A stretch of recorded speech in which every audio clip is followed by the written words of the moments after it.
moving image side is going to become increasingly important.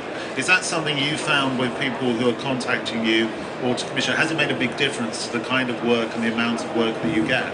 God, where do I start? First of all, when my agent gets a request, I would say maybe, I don't know, 9 times out of 10, it's can Clive shoot moving pictures as well as stills. And what kind of clients are you talking about there? Well, it could be advertising agencies. I think advertising agencies are beginning to see the benefits of this. And I think there's going to be a huge sort of, I don't know what it's going to be, maybe kind of a shake-up or change. Or, I mean, look, when I was a graphic designer, I saw the advent of desktop publishing, and I saw how that changed graphic design, as you would have done too. Yeah, absolutely. And as a photographer, you know, the DSLRs, you know, they change photography. And now the same is happening with DSLR and video. Yeah. It's changing everything again, and I think, you know, I think to embrace it and to look at the possibilities are amazing. But just to go back to your point about shooting stills and video, I've been doing that now for nearly 2 years on the same shoots, and it is horrific when you're asked to do it, believe me. Yeah. It's not an easy thing. Because so it's not something you instantly say yes to? No, because it depends on what the shoot is, it depends who the client is. There are 2 ways of doing it. One is to, and I predominantly now use continuous light, right. And I've done that because I'm thinking both in the still and moving picture. Right. Whereas obviously if I was shooting with flash, it would rule out the moving picture, and we'd have to then wheel in all the HMIs and all the rigs and all the rest of it, and then do a continuously lit shot. So there are 2 ways of doing it. One is that you might use a 1DS3 and shoot your stills, and then you might wheel in a Mark IV or a 5D2 and then shoot your video. More often than not now, I'm starting to think in terms of the one camera. Yeah. And it's a very difficult thing. So on the one hand, you're talking about the still image, which is a discipline in itself. The other, you're thinking about multiple imagery and the moving image. But also, I mean, again, following on from the conversation we were having this morning with Ed Webster, he was stressing very much how he felt that the future of professional photography was the ability to work in teams. And traditionally, although you may go and have an assistant with you, maybe hair and makeup, he was talking about working on teams of up to 200 on a still shoot, which they've recently been doing. And obviously the filmmaking process is very much a team game, isn't it?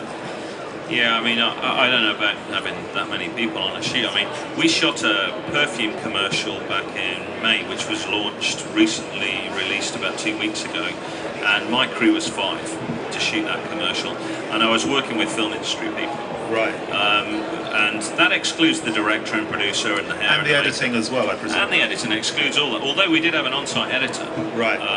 But we needed 5 because we had dollies and we had big HMIs, and we needed 3 or 4 people just to push these lights to create the look. But we can actually do it with less. You know, you can shoot something pretty amazing with 2 or 3 people. So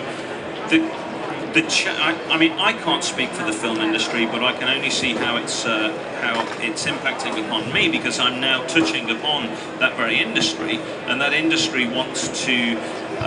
When you commission to do a shoot with people in film, I presume it's all very unionised, and they want to pigeonhole you with a title. Yeah, like you're a DP. Or you had a rant about that in the magazine recently in your column about ranting rapidly about it, about the whole DP, DOP, and the terminology is really old film terminology. Of course, and it hasn't really moved forward with the Convergence. No, it's not, and I think it's all in a state of flux and change, because okay, if you want to play the game, you're a DP.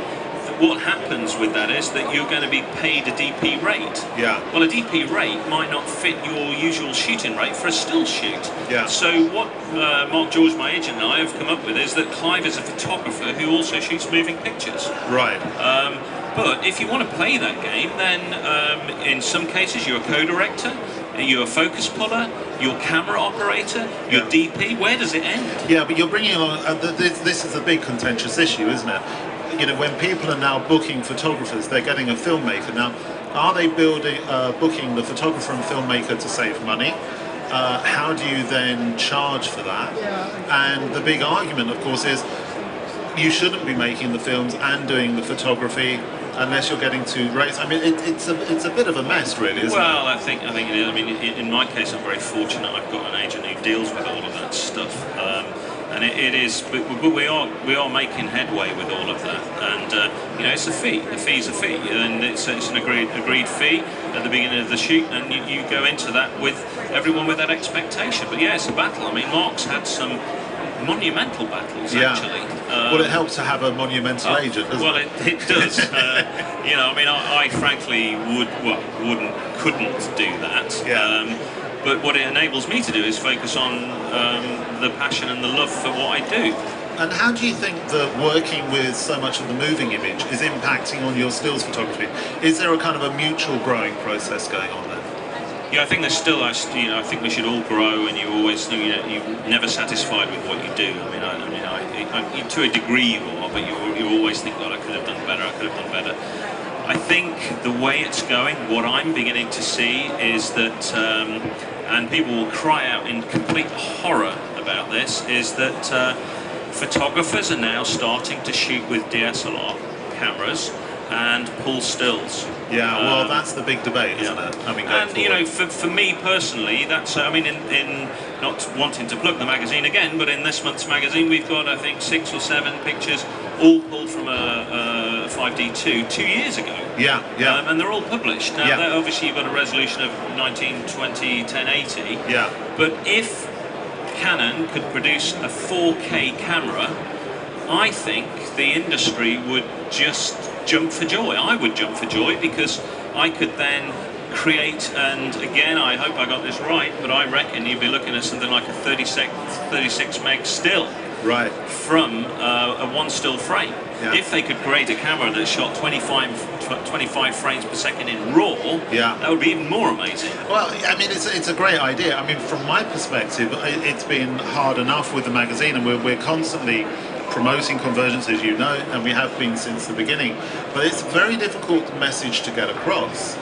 And I mean, I was talking to a professional photographer the other evening who said to me, well, you know, professional photographers are quite slow to adopt, whereas actually the reality should be the other way. But